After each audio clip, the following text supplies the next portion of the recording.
fortunate to have Senator Becca White, Senator Joe Major, Representative John Bartholomew, and Representative Elizabeth Burrows. And this is all, for them to give you an update of what's going on in Montpelier, and then to engage with you and have conversation and discussion and questions, should you have any, so we can see what's going to happen in Vermont. So anyway, I pass it on to Joe. Yay, Joe. Well, thank you for the cheer, Becca. I like it. We're early on here, so I mean, once we get into it, it may be jeers instead of cheers. Obviously, the overriding thing that is, So to speak. that is happening in Montpelier is the education system, as well as, to a certain extent, our healthcare system. That has been primarily in the news lately. I also want to point to our budget, and I point to our budget in the fact that it is $9 billion. A third of that, $3 billion, is from federal funding. And we have no idea what or how much or what it will be, how much we will get in federal funding. That is difficult in that we don't even know what the playing field is. We don't know what we can fund and to a certain extent and what we can't. So we're flying blind to a certain extent in some of our things, but we're still trying to do the work as best we can. So those are the things that we want to answer and have a dialogue with you today, overwhelmingly. And I know there are, and particularly with education, there's a great deal, and I'm so happy to have Representative Burrows here, who is a tremendous, and while I was running, was a tremendous source of information for me. So I'm putting all the pressure on her today. But thank you, and I'm looking forward to having a dialogue with you today. Oh, thank you. Hi there, I'm Rebecca White. I'm one of your other Windsor County State Senators. So thank you so much for taking time on a Saturday morning. You really care, and we appreciate that. So I look forward to hearing your questions. I'm from Hartford, Vermont. I'm a hurricane, and I grew up in the village of Wilder, and I now live in White River Junction. And I've been your senator for this is my third year, my second term. I serve in the morning on Senate Transportation. So if you have transportation questions, if there's a project, I can be your go-to gal for that.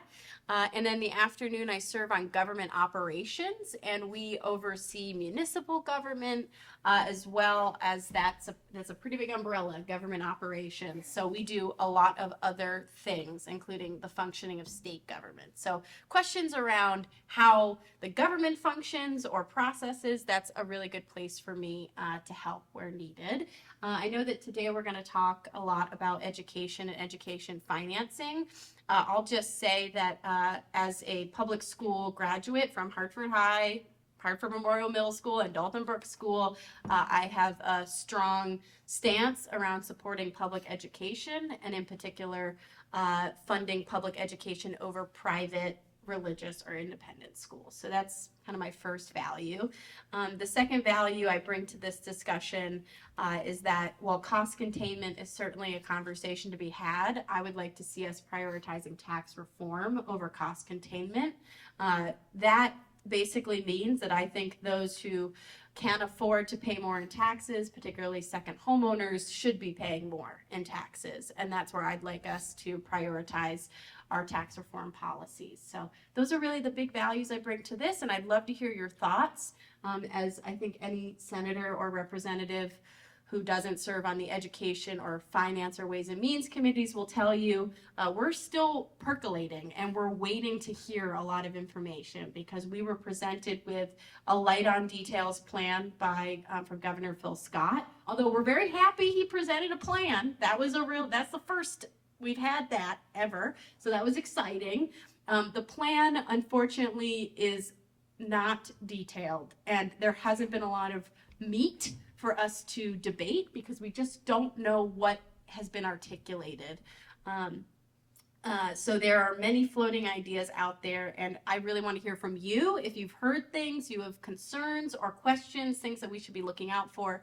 This is going to be a long-term process, and we're going to need to hear from folks who are vocal and interested. So, and obviously property tax reform needs to happen because Vermonters can't afford the continued rising property taxes. So there will be short-term relief for property taxes that we can discuss today, but that doesn't necessarily mean long-term structural changes will be what brings that short-term relief. Unfortunately, we're looking at buying down the tax rate again. So yeah, there you go. Thanks for having us. Hi, I'm Elizabeth Burrows. This is my third biennium serving you, and let's see, I serve on the General and Housing Committee. I don't serve on education. She just knows about it. I just know about it because I'm also on the Mount Escutney School District Board and also on the Windsor Southeast Supervisory Union Board. And while I don't serve on education, I'm glad not to serve on the Education Committee. But it is still an obsession of mine. And it's my jam. And so I attend all of the meetings of the Commission on the Future of Public Education in Vermont and all of their subcommittee meetings and all of the State Board of Education meetings. Do you? Oh, God. Because I'm a nerd. Yeah. As far as our committee, General and Housing goes, the general part includes labor law, justice law that doesn't fit into the Judiciary Committee, and a whole host of other things, and housing.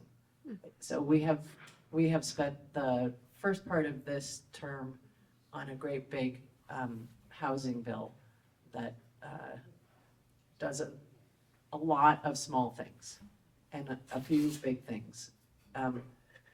Although we just heard from the Appropriations Committee that our big things have been whittled down to smaller Or littler things. And now we turn our attention to more labor bills. And I am really looking forward to hearing your questions. I don't have anything else prepared because I really thought that your questions are much more important than anything we have to say in the beginning.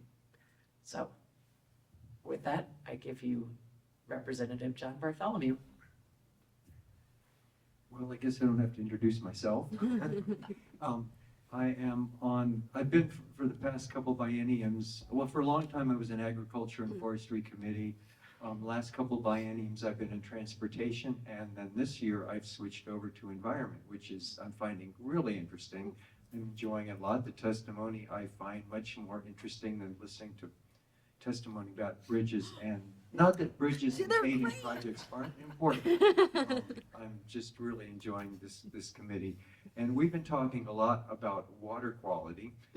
As you know, we are required by the Environmental Protection Agency to deal with phosphorus pollution, particularly in Lake Champlain.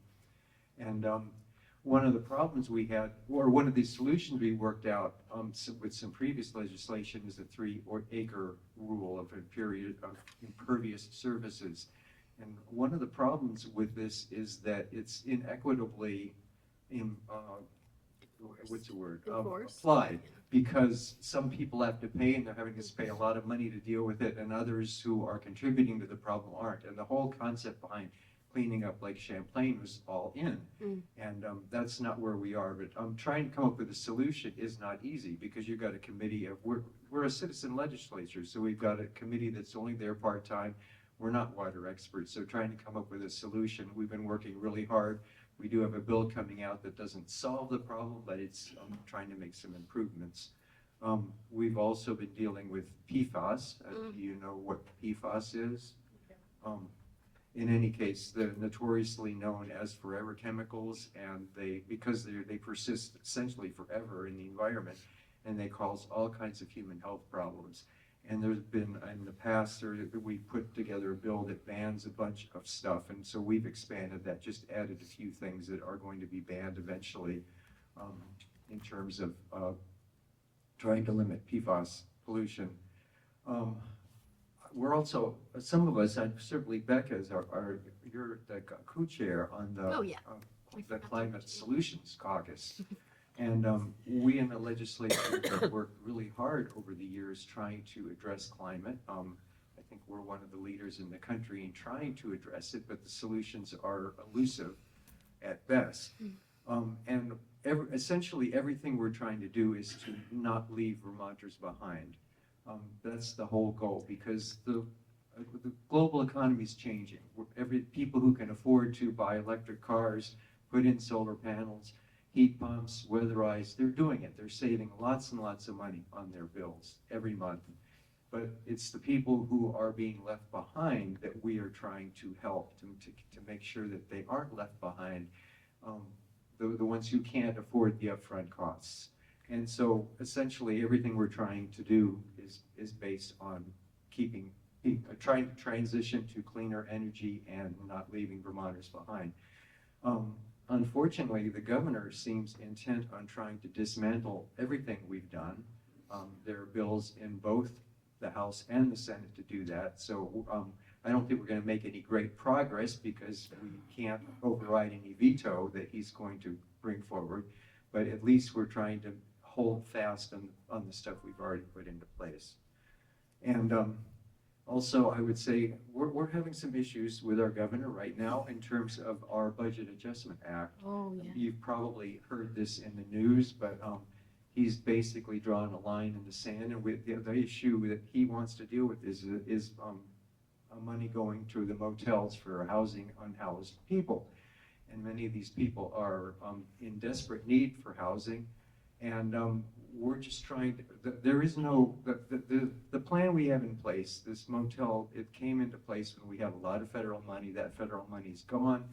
So we have to find a way to wind it down, but we can't just throw these people out. They're people that need electricity for medical devices, they're pregnant women, they're children, they're all kinds of disabilities. We can't just throw them out in the street. It's basically an inhumane proposal.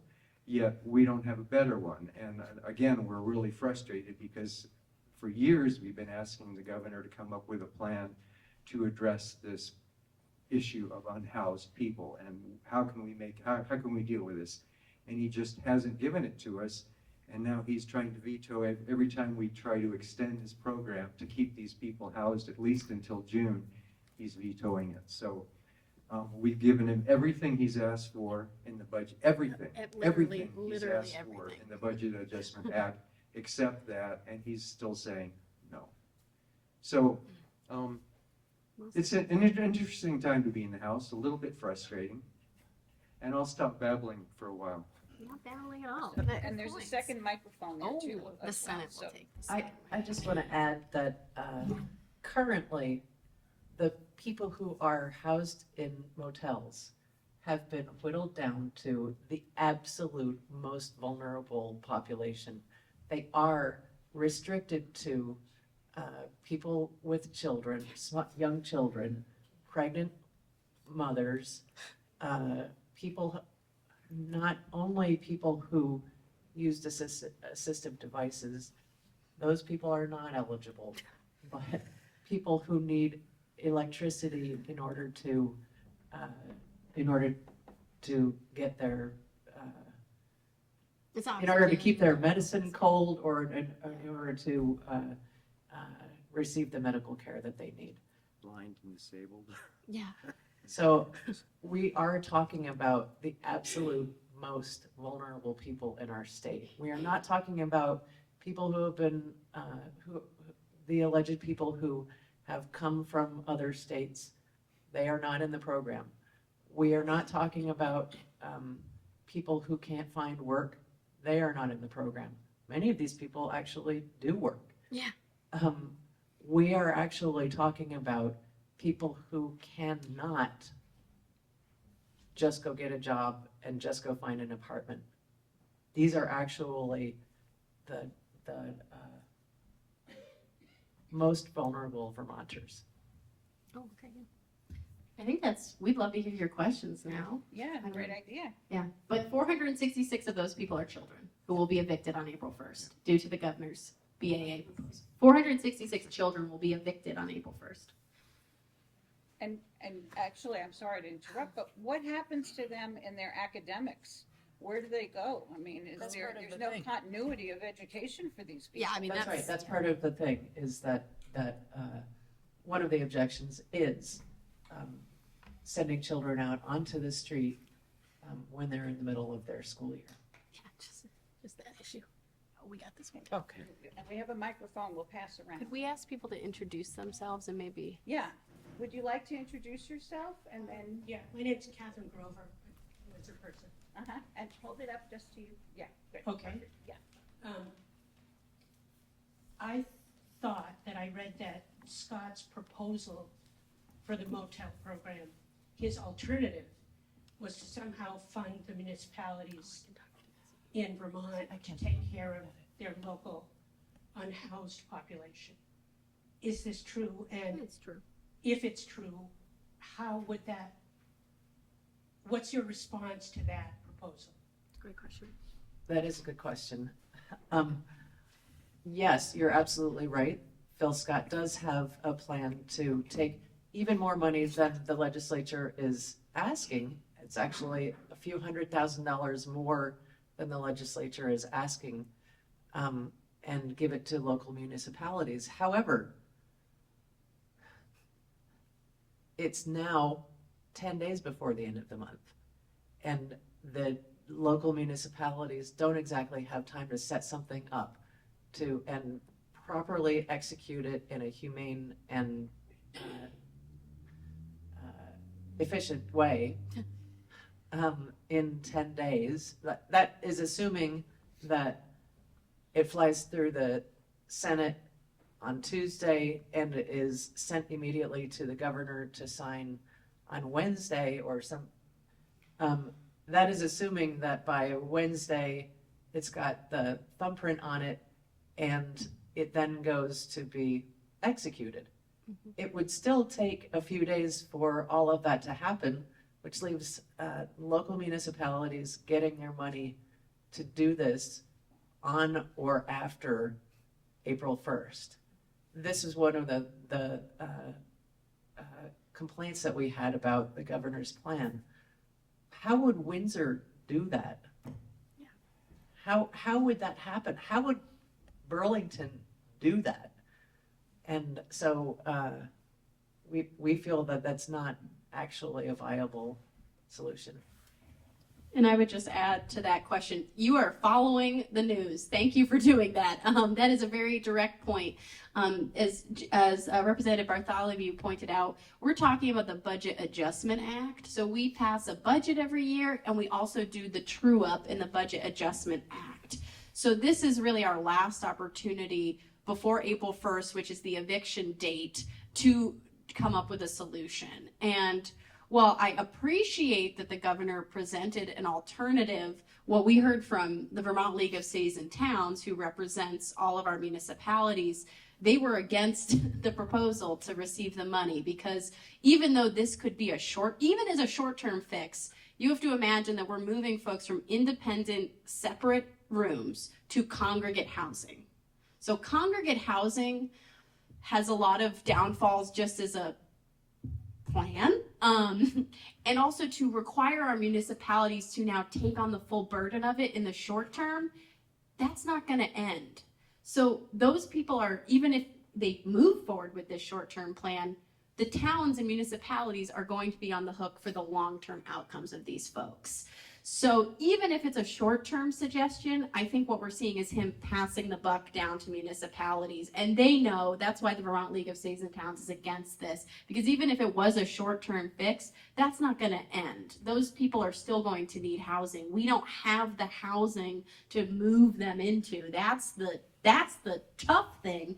As I know your committee is working on more housing, we just don't have places for those folks to go.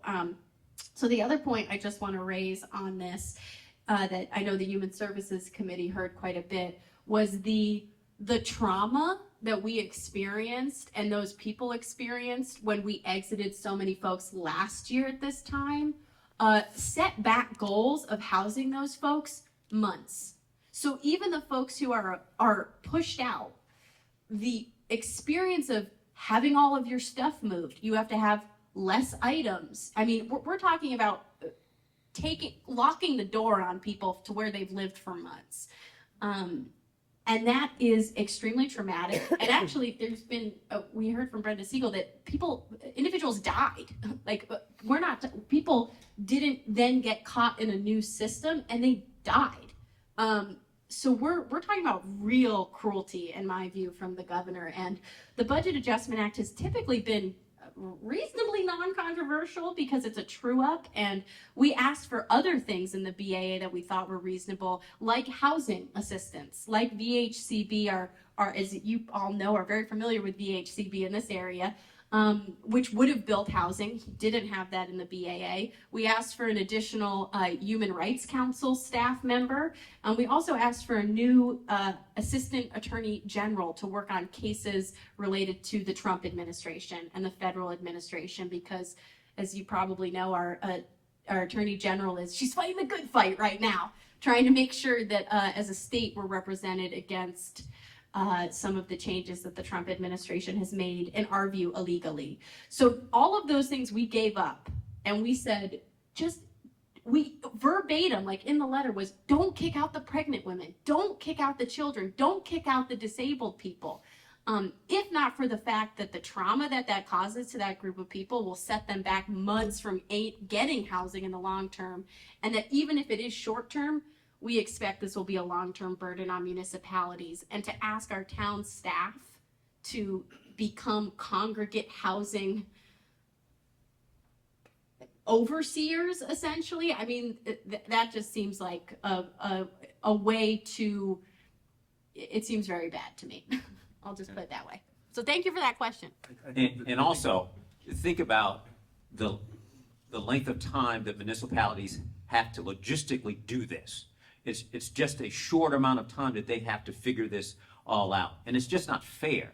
As someone who works in a municipality can attest to, the legislature gave 99.9% of what the governor wanted, and for him to, for whatever reason, go, you know what, I don't want this, is pretty. And this particular item is pretty cruel. So hopefully we can work it out in some way, shape, or form. So I think the short answer to your question is there isn't time. The municipalities aren't ready, and many of them aren't interested in doing it, don't want to do it. So those people will be unhoused. And I think everyone would agree it's not a good plan, not a good program we have now, but we don't have a better one in place. Okay, other uplifting questions. Housing is an issue all across the state. What's your name? Bonnie Hood Weaver. I live here in Windsor, and I think housing is a problem. I mean, we are building this place here, and it's full, and it has a waiting list. I mean, I don't know why he doesn't see the need for this across the whole state. People can't stay here because there's no place to live. Nurses want to come here. There's no place to live.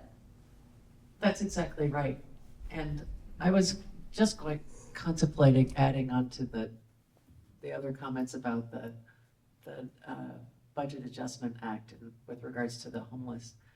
We discovered in the beginning of this session, I have been pushing hard to get more housing for disabled people, because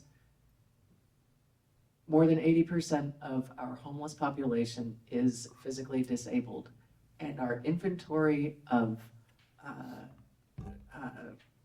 accessible housing is 0.04%. So for the last biennium, I have been pushing really hard to get more accessible housing built. I was able to push through 3 different bills last biennium that tried to address it. What I learned in the off session was that the state doesn't actually have a definition of accessible housing. So none of those programs were implemented at all. And so this year, my goal is to get a definition. Doesn't sound like that'd be hard. Yeah. And what's that? Doesn't sound like it'd be hard. Maybe. That is exactly right. So this year is this year we get the definition. Next year they implement things, and I can try to push for more things. But we tripled the governor's request for housing funding, and then it was just taken right back out. That's on the House side. I don't know what the Senate will do. Oh, we can speak a little bit to that. And we should note that normally you get a triumvirate of senators. You have Senator Allison Clarkson, and she is not available today. I think this is the only event in the last 4 years she has not attended, so it's kind of incredible. And she chairs the Senate Economic Development Committee on the Senate side, and actually has similar to the House, we have an omnibus housing bill that will be coming out next week. One kind of point of process for you to know about the legislature is that we are in a period of time called crossover. Crossover means the living or death of a bill. If it doesn't go from the House to the Senate or from the Senate to the House, it is no longer a relevant topic of discussion unless you do some fun things and include it in other bills or whatnot. So all of our bills are kind of coming to a head that are created on either side of the chambers. And Senator Allison Clarkson gave me like a high level overview of what the bill will do, but you'll hear more about it next week when it's introduced on the floor on the Senate side. But a big part of their work, as she described it, was doing the things that we know work and investing in those. And that includes vacant lots and vacant homes and rehabilitation money to support that turnover. Because to your point, Bonnie, you know, we actually do have enough bedrooms for every Vermonter in our state, but we don't have housing designed for every Vermonter. So there's programs that we could do to rehab homes, so that's a fully usable space, or a single family home that is dilapidated being returned to the market. There's also a program supporting first-time home ownership, because a big barrier right now is interest rates and access to mortgages. And then an additional program that she discussed with us was the home share program. If you're not familiar with home share, highly recommend a quick Google. If you live in a 3-bedroom home and you're using one of those bedrooms, please consider home share. It's such a great program where you allow someone to live in your home, you negotiate an agreement with that person, and you're typically helping the most vulnerable folks. And there was a great 7 Days article about the intergenerational benefits of that. So we're largely talking about older Vermonters who need accessible housing. So there's a lot more to that. But you got Hello? No? Yep. Yeah? Oh, sorry. I will say that, Senator Clarkson's committee and our committee often work in concert with each other, and home share is one of those places where, so they have their housing bill, we have our housing bill, and there are certain pieces of it that are absolutely coordinated. And Home Share Vermont is one of those places where we even coordinated the money Oh my that gosh. is going to be given to them. And we have likewise parts that rehabilitate housing, not just through VHIP, but also through other means. I think there are only 3 places on each of the bills that are different. So a lot of those things will actually, hopefully, if they're not vetoed, get through. Being here in Windsor, one of the things that you have very close to you is the Windsor Correctional Facility that is, quite frankly, just there. No one's in it, but we're still paying for it. The electricity's still on, we still have to heat it, and we're still paying for it. So I'm by the way, as far as the committee that I'm on is in institutions, and institutions deals with all the correctional facilities as well as government buildings and IT. And I've begun talks with the governor's people, particularly the commissioner of housing, and trying to figure out how we can develop that particular space for housing. It is something we're already paying for, and something that close to here that we can do. Now, what Becca and Elizabeth were talking about is something immediate. This is something that's going to be a while. And I think that one of the things that we haven't done is said, okay, we need something right now, but we need something 3, 4, 5 years ahead that we're working on to develop and to make sure we are, as many of you know, Vermont is becoming an older population. And what we're trying to do is trying to get families here. Many of you may or may not know, I'm also the executive director of the Upper Valley Aquatic Center. We just hired a new swim coach who has family. I have no idea where I'm going to put him. And so those types of things for businesses that are trying to attract people is a problem. And we have to have not only a short-term, but an intermediate and long-term solution to it. So I'm working on a little bit of the long-term solution to it, but we have to have some things, and working, and we talk about affordable housing, working with Twin Pines in particular is crucial in making sure that we do that as well. Oh, we got a quick. Wait, I want to respond to that. Oh, okay. I would say that the biggest problem is that you guys won't get off the dime. The Senate. And what- That the people in the Corrections and Institutions Committees Oh. in both the House and Senate won't get off the dime. I've been there 5 weeks. That is No, not an excuse. No, I know. I just told you that I'm working on it. But you're absolutely right. And I mean, they keep saying, No. all y'all keep saying, why doesn't Windsor come up with a plan? No. And then, but you're not willing to put the property on the market so that, or even say how much the property is worth, so that there can be a plan designed. you're You won't do it. You're absolutely right. There has not been, until Joe Major got there has not been someone that has taken this ball and run with it. And so maybe it's because I'm new. Maybe it's because I haven't seen it and become jaded. This is something that is absolutely needed. So I've begun this process, and I'm going to see it through. I'm visiting the facility again next week. Oh, okay. So we will do it, and it's something that is my baby now, and I have like TV and people looking at me now. Yeah, It's Mr. like Plan in the back. hold me accountable to this. So and you absolutely. It's You keep it's a- asking, or those committees keep asking for proposals. no, and there are some Proposals are no. come up with, but the state won't decide which side of the fence it falls on. Does it want to does it want to keep the property for something else? Does it not want to? The state won't get off the dime. I 100% agree with you. If I could do more than 100%, I would agree with you more than 100%. I agree. And so something has to be done.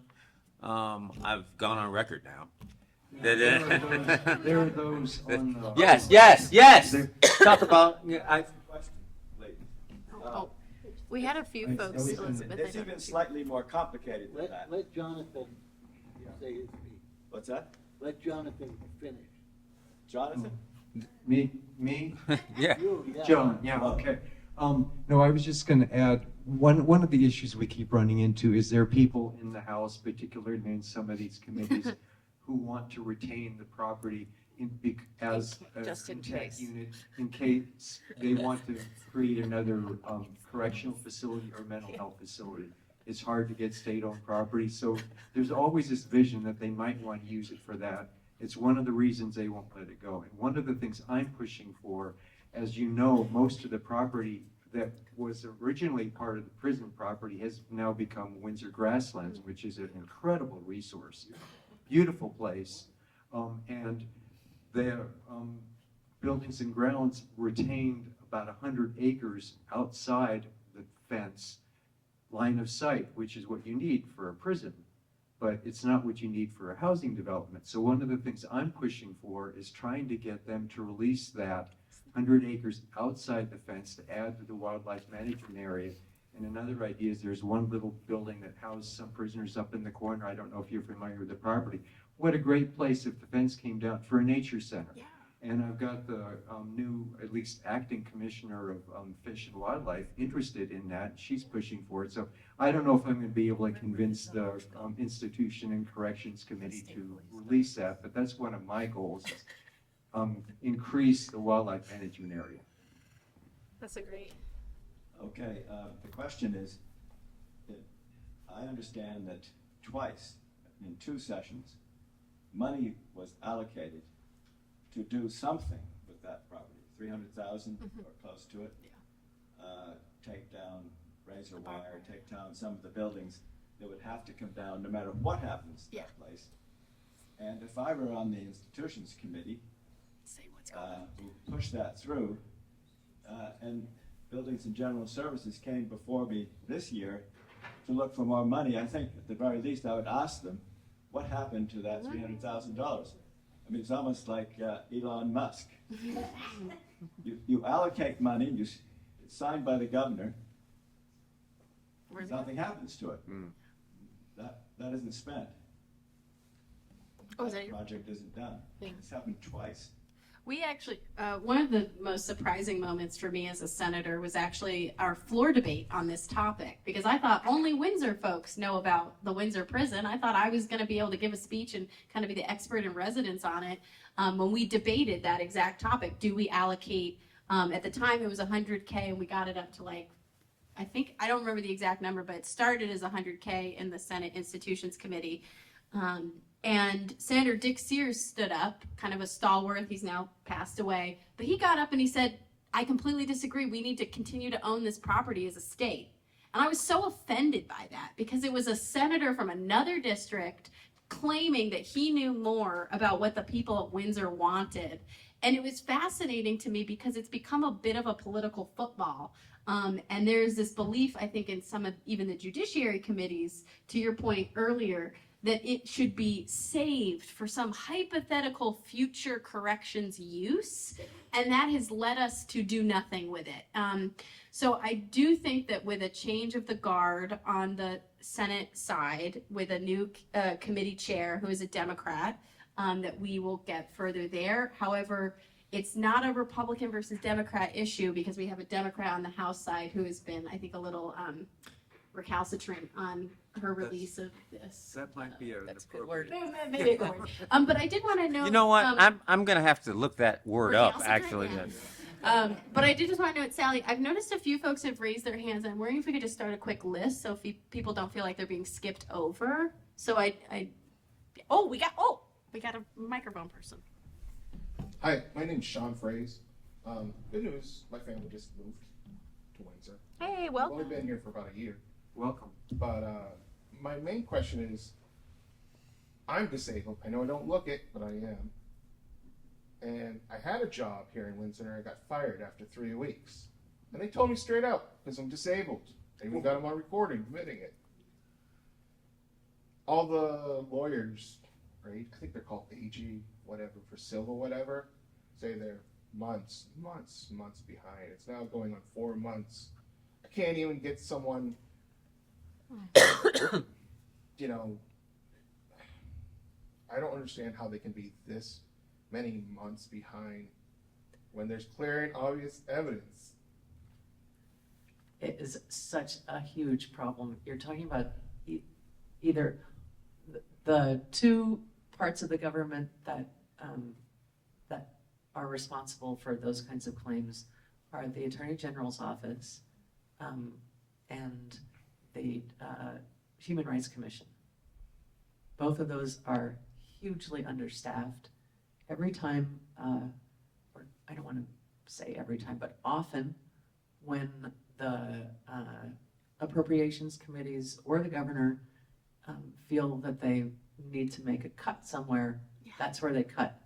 Even though we know that there are, I mean, I've been working closely with the Human Rights Commission to try to get, they need 8 positions.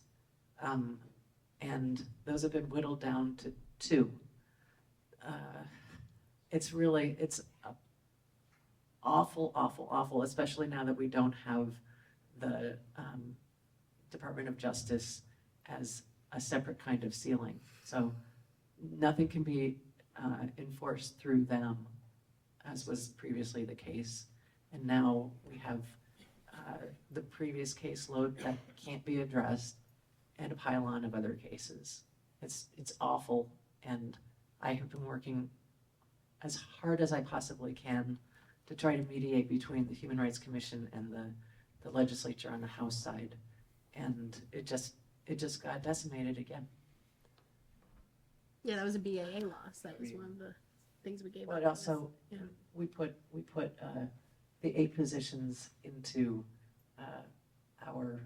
into a bill, and then 2 were supposed to be funded through the BAA. They got moved to the budget and the big bill, and now they've been whittled down to 2. Okay. It's appalling. We should reference. I hope you're getting access to unemployment insurance if you were fired. I apologize if that's not the case. We dealt with extensively during COVID the situation of folks not being able to access unemployment insurance, but I don't know where your situation is at. And because it's a private matter, and I don't want you to feel like you need to publicly disclose details, perhaps we connect offline, because there are at times ways that us having a title next to our name, you shoot an email, and every now and again I get a response when someone hasn't gotten a response. Yeah. That's really our only tool in our toolbox to help individually.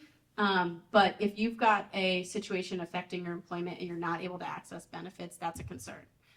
So I'm happy to talk offline as well, or to your state reps. But we dealt with spreadsheets of people who could not access benefits during COVID at a certain point. So What about legal aid? yeah, have you spoken to Vermont Legal Aid? Yeah. Okay. And they just told me everything's backlogged. Yeah. 6 months, maybe a year, and my family's screwed in the meantime. It's hard to find a job just in general. It's hard to find a job even worse when you're disabled. And I got flat out on a voice recording. 3 times they say in it, "You're disabled. We can't. You're just too disabled for us. We can't work with you." Really? Yes, That's crazy. in this town. Let's talk after. Yes. Okay. It's just, I'm just really more annoyed that just the lawyer, I don't understand. Like, there just should be more, There should be more people. Yeah. more people helping out with this. Yeah. It's beyond frustrating. Thank you for sharing. Yeah. I think someone in the back. Oops, sorry. Sorry, John.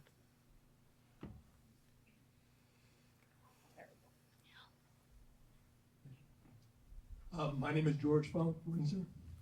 The question I have is, with all the discussion on housing and different approaches to deal with housing, has the legislature come up with how they're going to find people to do the work? I mean, you get all of the red tape out of the way, and you get the money in place, et cetera. Who's going to do the work? So has the legislature gone ahead and had that discussion? The workforce, basically, to do all this great stuff that we want. We have in our housing bill several means by which to expand the workforce. Here's the problem that I learned this year. In 2008, when the market crashed, a lot of builders were put out of work. And the builders who were able to remain started working only on high-end housing. As that came back, this is what we learned this year from testimony. As that came back, those workers continued to work on high-end housing. And prior to 2008, there were workers who worked on all types of housing. And the workforce was very robust in that sense. And so the money that we put into middle-income housing or affordable housing, we were able to execute, no problem. Now, because the workers who started working in high-end housing are still there, it pays very well, and like it pays roughly 7 times what it paid before, especially in the last 5 years.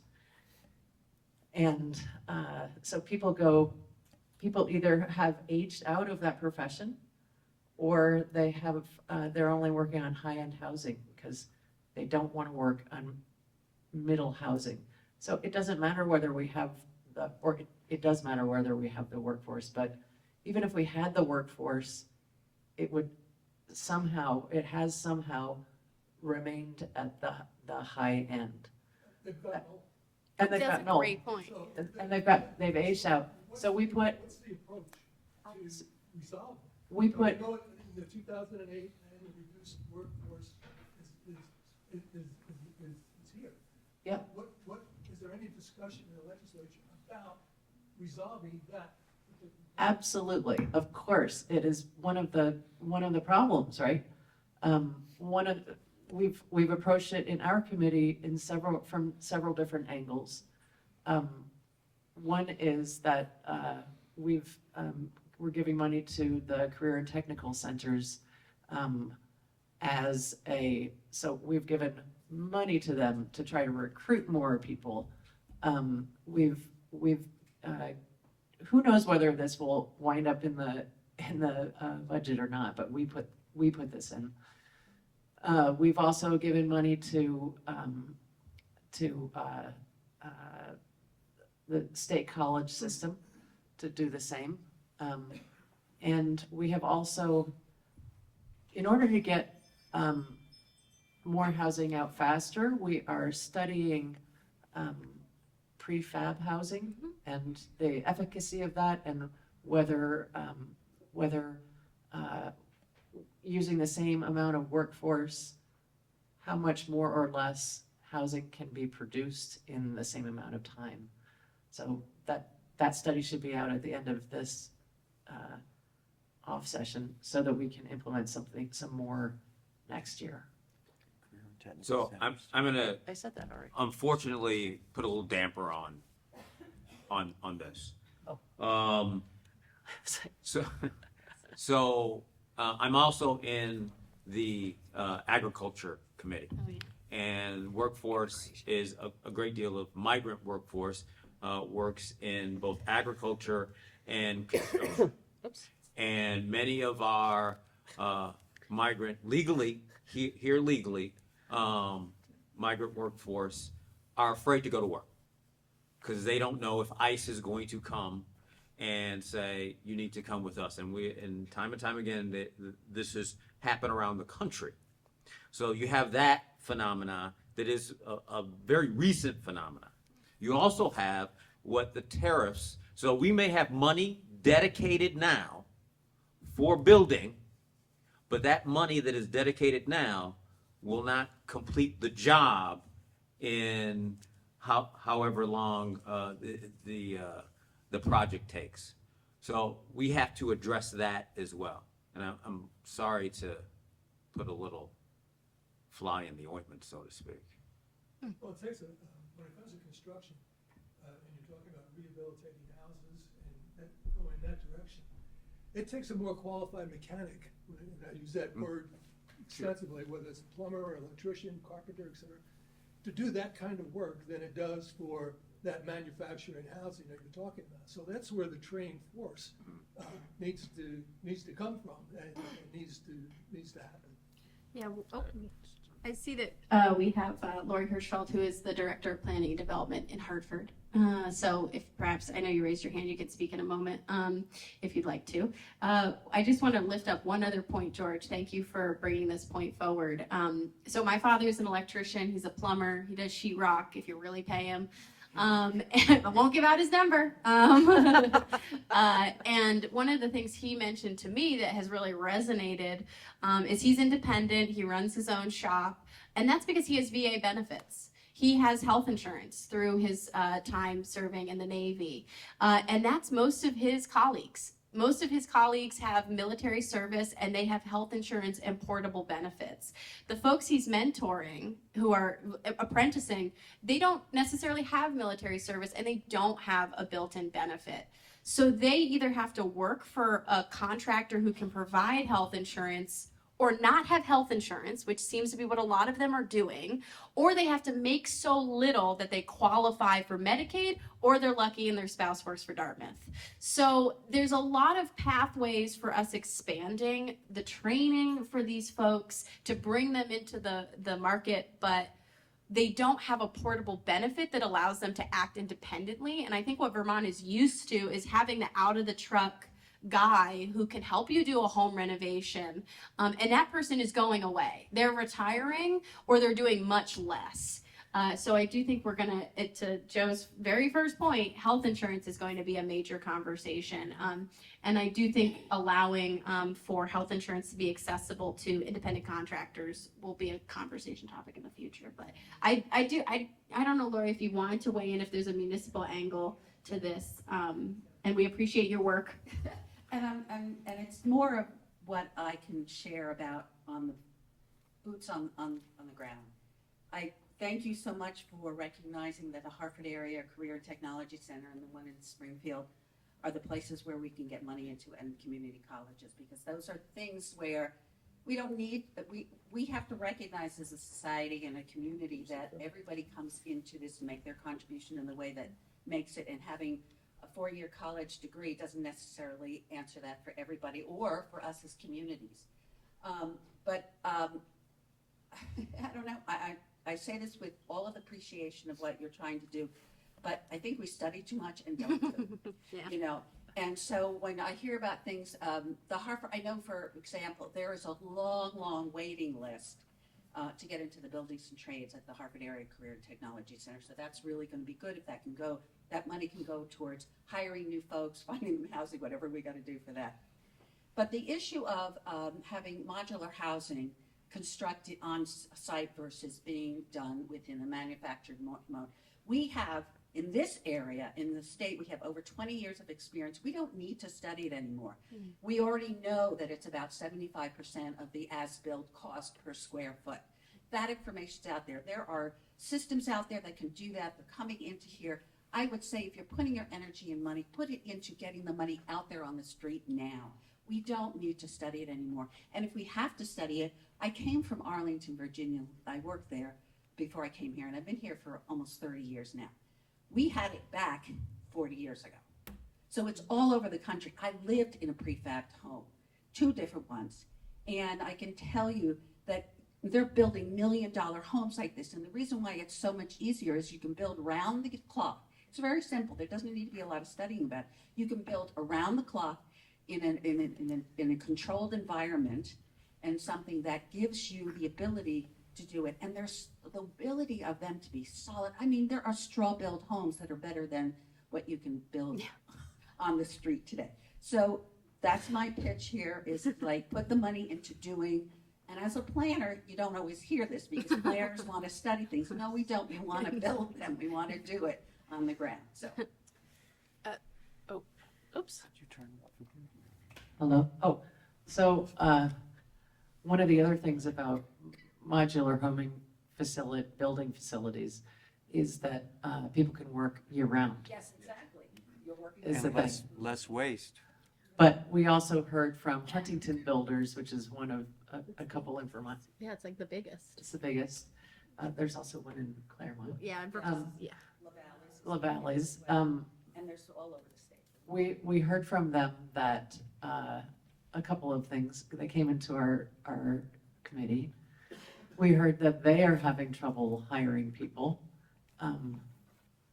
in my opinion, it's partly because they don't hire union builders and they don't give benefits. That's a problem. And on the other side of that coin, I have noticed in the last 2 years that the unions have really stepped it up as far as their apprenticeships and what is offered with an apprenticeship. And it's really great because they're paid apprenticeships, and at the end, you get to be a union worker who gets to work in their own state.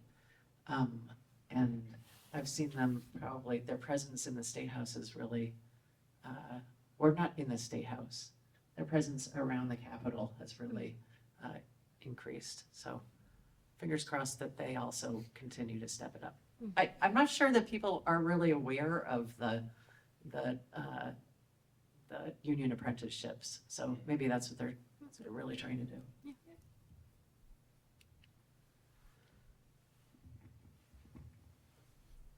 Can you hear me? My name is Dave Eastman. I have two unrelated questions. Oh. The first one is as a Heartland resident, and we have a very active listserv in Heartland. It's Oh, you a lot do. of fun. And one of the discussions that came up, I learned something from, and Becca, you referred to this earlier, is that in certain towns, like Heartland, the way that the tax rate was calculated, people are paying less in taxes if it's a second home than their residence. That's a problem. Yeah, I agree. And so I'm wondering and it can't just be a formulaic problem. It has to be, there has to be some trigger, some mechanism that goes against that. Is there any legislation pending? Are you working on this? I don't know who's the best to address this, but. On the House side, we don't know a lot of what the education outcome will be for systemic change, but we do know from our Ways and Means Committee that one of the 3 or 4 things that they are doing this year is restructuring how hello, Senator Burrows. Speaking of, well, yeah. But we do know that this year, they're restructuring, the House Ways and Means is restructuring how the grand list data is collected. So it should alleviate that totally, or alleviate the reevaluation process. And Yeah, you're doing great, yeah. We have heard from our Ways and Means chair that that also means, or that there are a couple of other mechanisms that will disallow for second homeowners or second homes to be charged at a lower rate than, and it has something to do with the grant list. Yeah, I would just say, so the House and the Senate, thanks. obviously, the House starts revenue and those bills, that's kind of our gentleman's agreement. And Representative Burrows pointed out that we actually have our Senate Pro Tem in the room now, Senator Phil Baruth, who he's undercover, he's visiting us. And I think come up to the table, I think. we'll let him, we'll let him say, we're not gonna force him to come up, but. Well, so he it could is- come on the camera. Yeah, we can wave at the end. We don't want to make him have to come up. But he's probably sick of hearing me talk about how second homeowners need to pay more. I think all of my colleagues are sick of hearing me say that. Maybe that's just from growing up next to Queechee. Yeah, no, Elizabeth's not done with it yet. But one of the things, when I first got into the House of Representatives, 6 years ago, this wasn't a conversation topic. Culturally, Vermont was not ready to tax second homeowners differently than full-time residents. And I think that's because we all had this collective fear that if we identified second homeowners, they would leave. And then we would lose the tourism revenue. We would lose basically our cash cow, who keeps our economy flowing. And I think COVID really got rid of that mentality pretty quick because we realized that all these empty houses means we have fewer kids in our schools, so the scale doesn't add up. The homestead versus non-homestead rate is what you're referring to, and what I'm really impressed by our House side, Ways and Means, I think they're showing us the light at the end of the tunnel with reclassification. Because when I started in the House of Reps and we talked about second homeowners, we couldn't tax them differently because we have a homestead rate for all of us who live here full-time and a non-homestead rate. And the non-homestead rate is the collection of everybody. It's agriculture, it's commercial, it's rental properties, it's second homeowners. So the homestead rate versus non-homestead rate, we couldn't tinker with the internal parts of the non-homestead rate because most of our communities don't break out property classifications in the same way. So what Ways and Means did after studying this concept and working with the tax department is to figure out how we break out the non-homestead rate and reclassify it. Because I think and maybe I'm speaking too broadly, but I think most of us don't want agricultural buildings or our rental housing units to be skyrocketed in their tax burden, but we do want those empty homes for 9 months out of the year that are still being heated to either be bought by somebody who lives there full time, goodbye, we don't need you to live here if you have a full-time person who wants to pay less in taxes who moves in, or they pay more in taxes. So I think we're in a different place with that. And then I did actually work with Joint Fiscal Office, JFO, and I asked, can I just put in a bill that says you can never have the non-homestead rate be less than the homestead rate? And they said, yeah, technically you can do that. So I did, that's what the bill says. Functionally hard to do, symbolically easy to write. So I don't know if it'll get traction, but the House side, you've been doing really good work and I'm excited to see what comes out. But. Can I just add one brief thing to add, which is that last year in our yield bill, we were able to so the part of the problem is that since COVID, the commercial properties, which is also part of the non-homestead, that market kind of cratered, and it's now considered quote unquote mushy. So last year's yield bill, which is the bill that sets the property tax rate, did separate out second homes from the rest, and I think they saw that it was possible to do. We could do it. We could do it. Yeah. Did you want to wait? Great question. And you had a second question, but I don't think we heard it. Yeah, the second question is, I'm also wearing the hat of the American Precision Museum, where I work. And I think preserving our history is incredibly important. And we're sitting in the birthplace of Vermont. And yet, the old Constitution House remains closed, having been closed during COVID. It flooded, it developed mold. It needs to be fixed and it needs to be opened. It's hurting the town, it's hurting the museum, frankly. And I've written to the governor, heard nothing. I did write to the Vermont Preservation Commission. They were responsive, but felt like their hands were tied. They're waiting for a staff member to come on board that would direct that department to do those things. I understand there's even grant money sitting there available. Is there anything that any of you can do to push this? It needs to open. It's an embarrassment to the state. It's embarrassing. So, Especially with the bicentennial yes. coming up. I mean, it has to be open for that. It has to, and that's 2 years away. So, not to put me on the spot or anything, since I'm in institutions. Why don't you do this? Write me specifically for that, so to work on that. That's the first thing. The second thing is, you talked about some grant funding. Unfortunately, a lot of funding for historical monuments and things of that nature on the federal level have been taken away for right now. But on a state level, we can absolutely just. So if you can do me a favor, just write to me specifically, and that is my purview in institutions, and I will absolutely take that up. So You can actually write to everyone on both the committees, the House and the Senate. Do you know how to reach those people?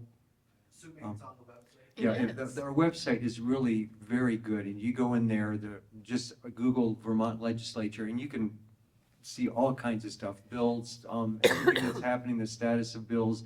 You can find links to committee testimony.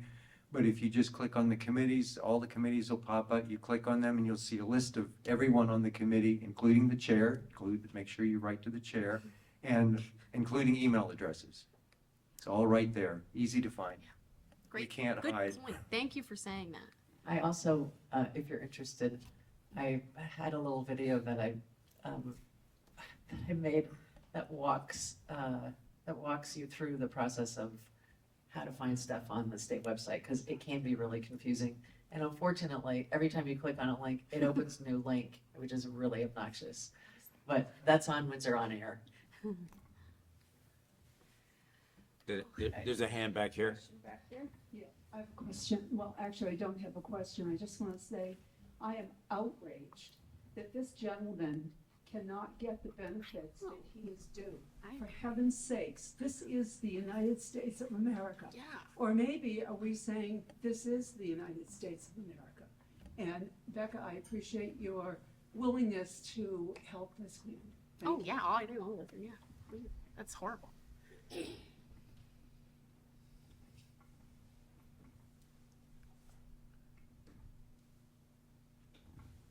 There's also a woman up front, too. Yeah. Did he have a question back there? Yeah. I think she's, oh, okay. What a good group.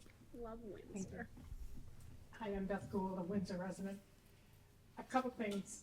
One is you address the special populations of homelessness, but what about the others, the mental health patients, residents, the addiction, the veterans that are all homeless? How are we going to deal with them? And second thing is, it's interesting, Monday night we had a meeting here about homelessness in Windsor. Yeah. And there was very few people here. There was nobody from the town. There was nobody, none of you guys were there. Yeah. You know, we're going to fix this together. We can't be isolated in just a few community members to address this. Yeah. Yeah, I would say Hartford has also independently worked on this topic, and I think that's kind of what started to happen is individual communities, because there hasn't been a larger effort to really resolve it, we're kind of all in our own little pods, which is not good. And I apologize that you didn't have legislative representation at your meeting. We certainly want to be as present as possible. I go up Monday night, so Monday night just doesn't work for me because I go up to Montpelier. I'm a one-car household, so I got to ride up and then I got to ride down from somebody else. So Monday days are great too. We in Hartford had a unhoused community committee many years ago that was, I would say, ultimately not very successful in actually resolving the problem because we were trying to ask our individual town to do something rather than have a collective solution.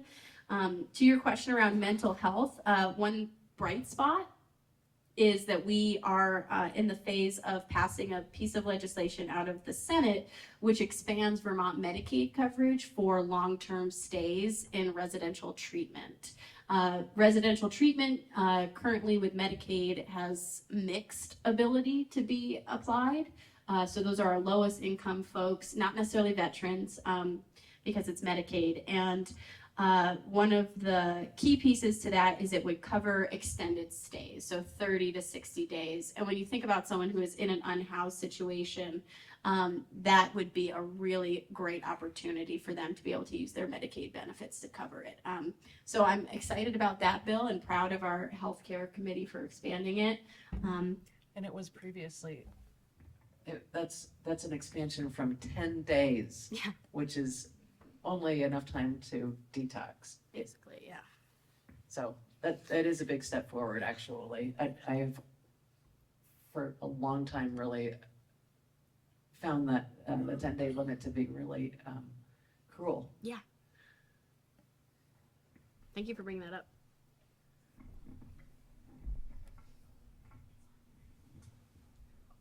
Hi, I'm Michael Quinn. I live in Windsor. I used to be a middle school science teacher in Hartford, and my first comments are about the Constitution House. Our team of teachers had made a part of our curriculum coming to visit the Constitution House every year as part of what we called the Vermont history trip.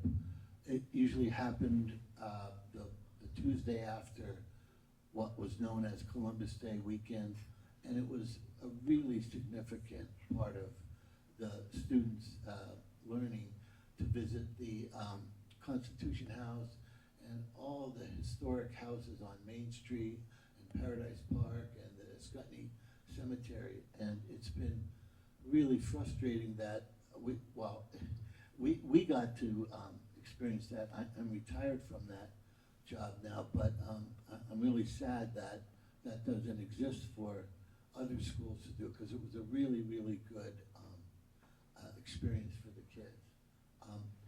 TV didn't go. The other thing I wanted to comment on, I just lost it here. Let me get to it. I don't know exactly where this fits in, but I had put it on my Facebook page, I think in January. And it says, Boone, North Carolina officials have confirmed that 62 members of the Pennsylvania Amish community have completed the construction of 12 tiny homes in western North Carolina in under 48 hours. The total cost of the project was over $300,000, all of which was donated by the Amish community. And so when North Carolina experienced those storms and a lot of people lost their homes, there was a group that sort of mostly exists outside of government that just stepped up and built. Well, that's probably why it happened so quickly. It existed outside of government. Well, but they showed that it can be done. They did.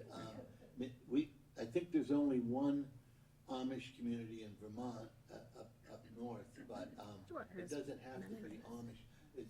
They're humans who have good skills, and they built a bunch of tiny homes in 48 hours. $300,000. John McGovern cited that as what you guys put in for the prison property maintenance every year, or to do the decommissioning. So I just wanted to share that's an example of what can be done. Maybe it relates to the motel issue. Maybe it relates to the reuse of the Southeast State Correctional Facility. I don't know. I think probably what you're alluding to is outside of the box thinking, quite frankly. Yeah. And that is something that Criticized for that. You're right to a certain extent. There are certain ways and norms that happen in government and the way things happen. I think we are at a point that we have to think outside of the box, particularly in Vermont. It is, quite frankly, a little discouraging that this is happening in another state and not happening here. So I agree with you, and thank you for sharing that. Can I just add one thing? Mr. Quinn, thank you so much for your work. And I wasn't on your team. I don't think Team E or Zephyr at the time went to the Constitution House, so bummer, Hartford Memorial Middle School. Only one team got to go. I did just want to say, because after spending months debating the concept of tiny homes and housing folks in this kind of way quickly, tiny homes are not necessarily the panacea of this conversation. We had a really unfortunate situation where there was a mutual aid build housing, and unfortunately led to a serious burn by someone who was unhoused. And the main barrier that we experienced, at least in Hartford, was fire code and fire safety. And I don't want us to set ourselves up for failure with putting in what we were trying to do is like propane stoves in tiny homes to heat. So I do just want to put it out there that it might be workable in North Carolina because their climate doesn't need that type of heating. Tiny homes are not necessarily the panacea that I think we all want them to be for this solution. I think it's really and what I experienced on that committee was these folks need services. So the real benefit was having services associated with housing. And yes, you can build quick, easy shelters. They don't necessarily make for good housing in the Vermont winter, and they also need a place to be. They also need access to sewer and wastewater. So one of the conversations I had with Martha Hefner, who maybe some of you know, who's local, was expanding our requirements around what is allowed for RVs. So allowing individuals to have RVs on their property. Many communities, you can only have a recreational vehicle for a very short period of time, and then it has to be gone. So there are ways that we can allow kind of pre-made RVs, which could be winterized to be a absolute bare minimum solution. So I really appreciate your thought process on this. These are not the kind of tiny homes you're referring to. Okay, I'm always open to be The ones corrected. that suffered the fire in Hartford is not at all what this is. Okay, I'll read the article. Oh, Sally's gonna jump in. First of all, we just really have time for one more question, only because we have to be done at 11:30. So is there someone who hasn't asked a question yet? Oh, George flew up, but he already asked one. Well, and I did have a question, if it was possible, and I don't mean to usurp your position there. But on the federal level, with the changes to the FDA, which is reducing funding for farms that are providing food for school lunch and food programs, which was just in the news today, as well as the Medicaid changes that could come, how will these affect Vermont, as in Medicaid for those people who are needing extra care, food subsidies for people who are at food banks, and of course, does Vermont have a program in place that can actually maintain these programs without the federal funding? Because this may be down what we're going to face. Elizabeth. Oops. Hello. Hello. Oh, I can't speak to any of the rest of it, but I do know that we have a plan in the House for handling or ameliorating the cut to universal school meals. I don't know about the rest of it because I've only, again, education is my jam, and I was really worried about that. But I don't know about the rest of it. What is that? I'm sorry? What is that plan? Universal school meals? What is the plan? To keep It's $1.8 million, and it's going into a general agriculture budget. And something that the governor is against, by the way, is continuing universal school meals. And the issue with that for the governor is that it does cost, and we did get a subsidy from the federal government for it. But when you do have universal school meals for all Vermont families, it puts back $1,500 per child per year into the pockets of those families. And so I don't know. I mean, I have children, but I think any family would want to have an additional $1,500 to however many children they have. Plus, it's the right thing to do more than anything else. And so that's one of the things that we're going to fight for. And quite frankly, the governor in his educational plan said he did not want to have that. So we're absolutely going to fight to make sure that we keep feeding our children. Well, and it's He might affecting have the seen the farmers light. too. He might have seen the light.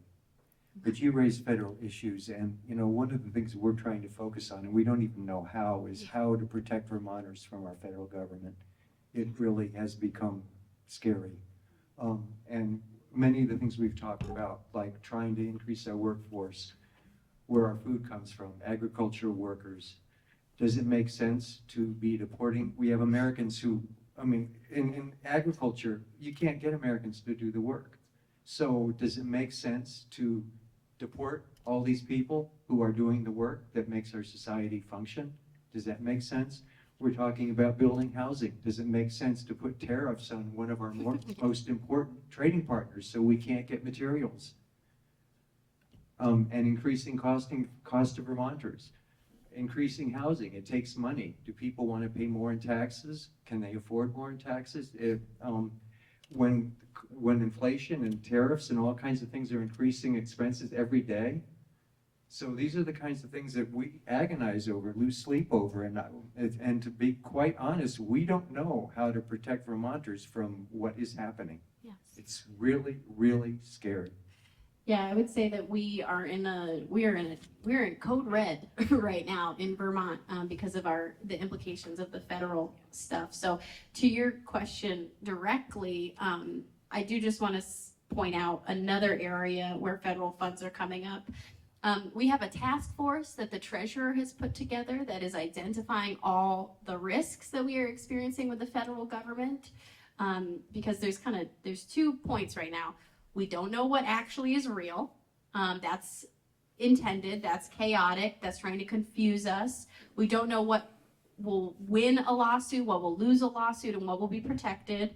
So there's like a huge iceberg of things under there. And then we have things that we know right now are being taken away from us. And an area that hasn't gotten a lot of press, but I think you should all know about, is transportation. You'd think transportation was nonpartisan to many degrees, but the state of Vermont has been denied federal grants that we had already received to the tune of millions of dollars, like $8 million for a specific grant called the RAISE grant, which the reason it's been held back is because the word pedestrian is used in the grant application. The word pedestrian. So this means that funding, including projects in Windsor County, are stopped. We will not be building those projects because we don't have the money to build those projects because it was a 90-10 split. So 90% of it is gone. Those projects could be funded by the state. We could choose to fund those projects. We don't have the financial ability to fund all of the things that are being taken away from us. So we're going to have to think strategically and make more difficult choices than I think we've ever had to as Vermonters in the next coming years. And that's not a happy place to end, but I would say that Vermont did prepare for this moment in many ways when it comes to our civil liberties. So we put forward, maybe the economic picture is really bleak. We did put in our Constitution a protective for reproductive liberty and access to gender-affirming care. We've also stood strong in a fully tripartisan way to protect trans youth, which I think is a testament to how Vermonters feel about that issue, because we had a 30-0 vote in the state Senate to protect our trans community members. So civil liberties, I think we're in a lifeboat right now in our state. We also passed S44 out of the Senate, which limits collaboration with local law enforcement to support ICE during times of emergency. And you could thank Senate Pro Tem Phil Baruth for spearheading that and introducing it on the floor. So thank you. And there's going to be more work to be done. So I think my final point to your question, Sally, would be if you hear things, please tell us, because we are getting the deluge of information about what's happening with the federal government the same way you are. We have no advanced information. In fact, sometimes I feel like I learn more from federal employees who I know who tell me information than I do from my typical sources. So please keep in touch with us, and we are just as worried and trying to be proactive as possible. So We're running out of time. I wonder if Phil has anything to say since he's here. At least say hello. Yeah.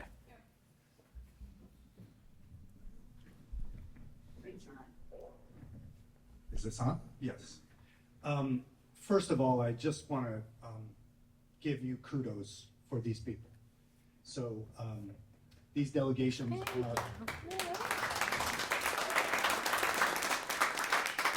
they are very high energy, very high impact people in the State House. And that's from you. You send them back. We appreciate it. To the larger point about the federal government. So I know we were a little late getting here, but I know that you talked probably about the hotel motel program, the GA program. That has been festering, I would say, since COVID, for 5 years. It is seemingly insoluble. We're doing our best every year in the budget adjustment and in the budget, but it comes back again and again and again because of money, basically. And the root cause is homelessness, but in terms of the bureaucracy, we had a moment in the pandemic where the federal government came forward with the money necessary to house every individual. And that worked for about 2 years, and then the federal government pulled the money back. So my point is, to where you were finishing, we're now going to experience that on a whole host of issues, 10, 20, 30, 100 issues, where federal money will be pulled back, but our social fabric is wrought up in those programs still. And so the people who need them, the people who are offering them, will come to us in the State House, and they will want us to fill the gap. And the truth is, we can't fill all of those gaps. So we will be, Becca and Joe and I and the rest of the senators in the Senate, and then our reps will be trying our best to triage all of these issues. And that's going to drive other things forward. So, for instance, the second home issue. We will be going to second homeowners because our needs are now going to skyrocket in the dearth of those federal funds. Then just to connect it to what we were talking about in terms of historical sites, the Constitution site, and also the Bennington Monument. Oh, yeah. They need $40 million to renovate that monument. So now we're being asked to prioritize history over present need. Can we do both? Question is up in the air. So all I'll say is that our government, our democracy depends on very, very intelligent and people with great hearts to come to Montpelier and process all of those things and make the right decisions. And I am just as proud as I can be of these folks. I have no idea how to do it better than we have been doing it with their help. The last thing I'll say is the big question for me is Donald Trump was put in place by a majority vote of the US. And that is the question for me. It's an existential question. How can my fellow Americans have preferred that form of governance? So I have to believe 2 years from now and 4 years from now, given what's happened, we will have what we had in Trump 1, which is people realizing that they've made a mistake and voting Trump and his cohort out. So I'm hoping we can hang on, and I look to folks like this to accomplish that. So thank you for having me. And thank you for coming from Burlington. Yay. Thank you. So we have to end. I'm sorry, it's 11:30, but you can still chat. Yeah, come up and ask us, George. They have another program coming here Actually, at I gotta noon, get- so we've got to be you're gone. prepared for that. But thank you for coming. We actually will be holding another event in end of April, which is going to be a conversation about diversity, equity, and inclusion as far as a community conversation about what it means and a definition so we can truly understand it. So that will be end of April. It'll be You're the notified. diversity, I'm the equity, you're the inclusion.